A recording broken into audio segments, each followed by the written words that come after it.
it's a handful, and it will definitely kill the biggest bears on the planet.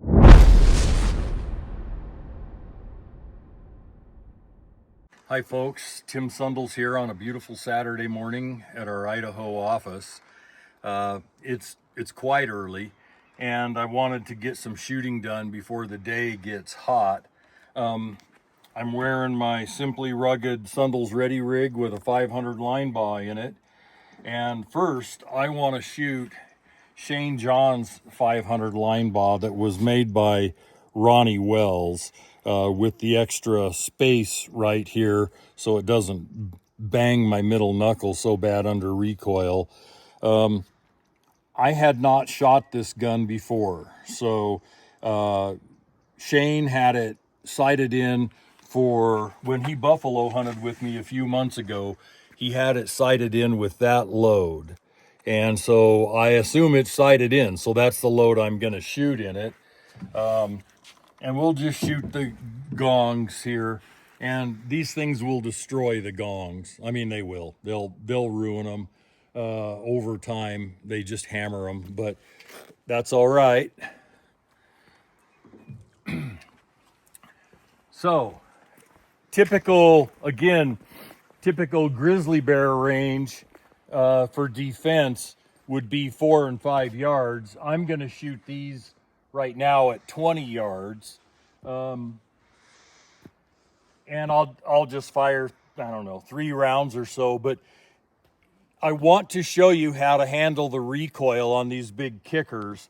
When the gun recoils, I just let it come out of my hand and I let my wrist rotate, and that way at least half of the recoil energy just goes into the gun instead of into my wrist and my hand. And I've shot so much of these over the decades that, you know, I have hand problems now. I do not wear a shooting glove because I like to practice the way it will be in the field in an emergency. I want the same feel. I don't want it to all of a sudden feel different because I always practice with a shooting glove. So I just never use one.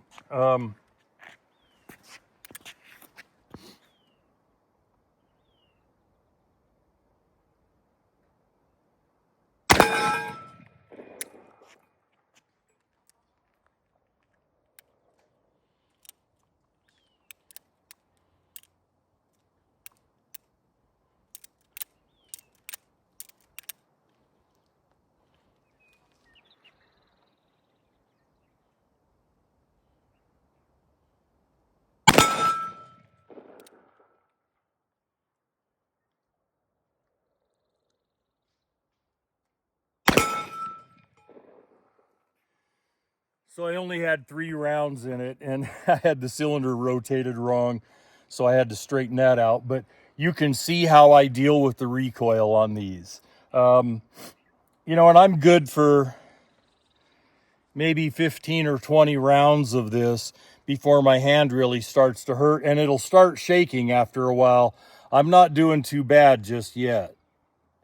But if you shoot a cylinder or 2 cylinders full of this stuff and then sit down and try to write a letter, you can't even read your own handwriting because your hand will be shaking so bad. So that's the 500 Linebaugh with our 525 grain hard cast in it. And I think earlier in the series, or in the series, like video 1 or 2, I said it was a 535 grain. It's not, it's a 525 grain. And Shane chronographed them out of this gun, said they were right at 1100 feet a second. And that's what we advertise them at, is 1100. So, now the Desert Eagle. This is the lightweight 50-ounce version. It's a very handy gun. I don't like ports, but on this gun, it doesn't hurt to have these. This is a 4-inch barrel plus the ports. And just for illustration purposes, I'm shooting kind of a deer or, you know, under 400 or 500 pound animal load in it. I'm not shooting the hard cast. And this gun's actually very comfortable to shoot because of the ports. It's actually a nice gun. I can't shoot it fast with accuracy because it has such a horrible trigger pull. And I'm going to talk to the folks at Desert Eagle and see if there's at Magnum Research, actually. They make the Desert Eagle. I'm going to talk to them and see if there's not a way to, help the horrible trigger pull. I'll go to 15 yards. I see this as viable in a shoulder holster or a chest holster, like if you're fishing in Alaska and one of those big bears decides that you're easier to catch than a fish. That's what I see this for. You've got 7 in a magazine plus 1 in the chamber, 8 rounds. And if you were using our 380 grain hard cast gas check load, it's a handful, and it will definitely kill the biggest bears on the planet. So I'm going to go to 15 yards.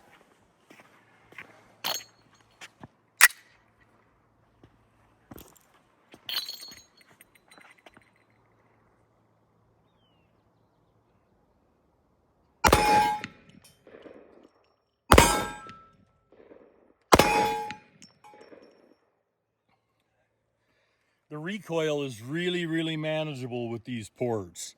And it's probably the only realistic way to shoot one of these aluminum frame guns is with the ports. And obviously the folks at Magnum Research have that all figured out because they make them only with ports. It's the only way they make this gun. So anyway, back to the truck.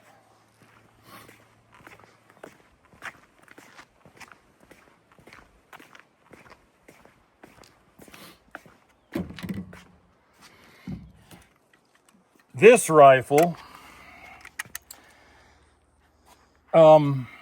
is a 50 Alaskan that was made for me by Dave Clay.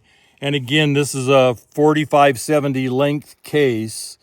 It's made on the old 348 Winchester by shortening it, getting rid of the shoulder, just making it a straight wall.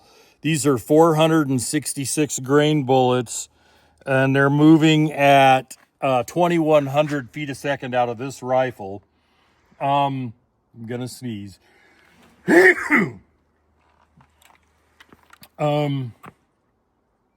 I've carried this rifle a lot. I've killed game with it.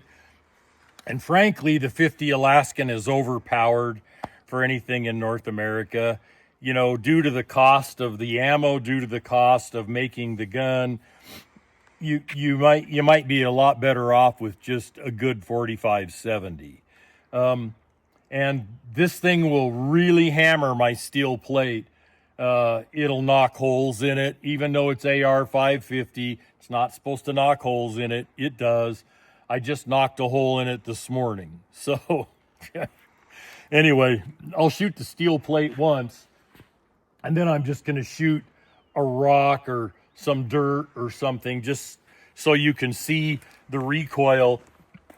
I don't find this to be excessive in the recoil department. The main problem is the rifle empty is 7 pounds or 7.2 pounds. So it's kind of light, and that's why there's a lot of felt recoil. But, because I shoot 600 and 577 nitros and stuff like that in Africa, I find this to be quite tolerable. Anyway, I think I put 3 rounds in it earlier. We're not certain that YouTube will allow you to show you loading a rifle. So I loaded it ahead of doing the video. I'll shoot the orange heart, and then I'll just put a couple in the dirt bank over here just so you can watch the recoil.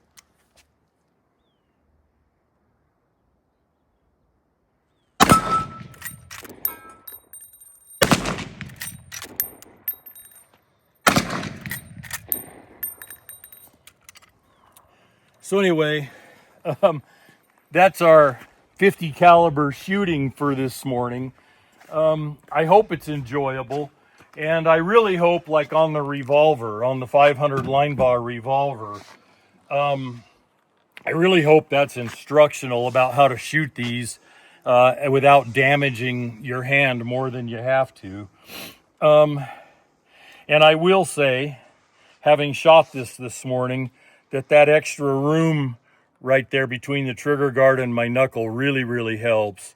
And Ronnie Wells is making me one of these too.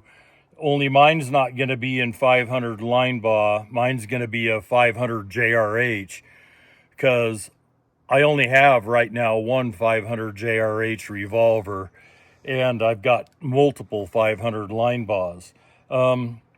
And I didn't ask permission to talk about this, but I don't think Shane will be too upset. Shane basically instructed Ronnie Wells to make me whatever kind of revolver I wanted, and Shane's picking up the tab. And you know, when people are so kind and so thoughtful, I don't really know the right answer, because if you refuse a gift, you rob the giver of the joy of giving. If you accept a gift, the giver is rewarded with what he wanted, which was sharing and giving. But I never want to come across as selfish, because I'm not. And I didn't ask Shane to do me any favors. It's just that we hunted together. We had a really good time. And for whatever reason, he felt that he wanted to give me something that I would remember for the rest of my life. Every time I pick up the gun, I'll think about Shane and I hunting together. And the gun that's being made for me is going to be an exact copy of this, just chambered in 500 JRH. So anyway, folks, it's a beautiful Saturday. We're going to go inside now and do a video on 44 Magnum carbines. And then we're going to do a video where we show my wife shooting carbines. And you got to keep in mind, she never even fired a lever action till less than a month ago. I introduced her to lever actions so she could have something really light and handy, yet powerful, to carry around in the grizzly woods, just in case, you know. So anyway, it's a really beautiful day. Our horses are kicking up dust over there. Look at all that dust. I don't think you can see. And they're not penned up. They just like to go in the pen and roll around in the dust. The garden. But guys, again, we're going to let you know we have been banned from YouTube. This is exclusively on Rumble and our website, Buffalo Boar Outdoors. Please go to our website to leave your emails. We don't know if we're going to be deleted from YouTube and just lose our account completely. I think in 3 strikes you do. For now, we're off for 2 weeks. Our voices all need to be heard, folks. We need to get this out there. This is not right. So I don't know what to do. We don't know what to do, but anybody with any suggestions, feel free to email us. We're going to continue. We're probably going to figure out how to do a podcast. This is not going away. We are not going away. 2A is not going away. Free speech is not going away. I don't care that YouTube is a private company. They are affecting interstate commerce. They are affecting goods. They are affecting legality. They are affecting the Constitution, your freedom of speech. It goes on and on. It's not right, private institution or not. They are discriminating. We need to have our voices heard. Thank you, guys. God bless. And we'll see you on another video. God bless you all.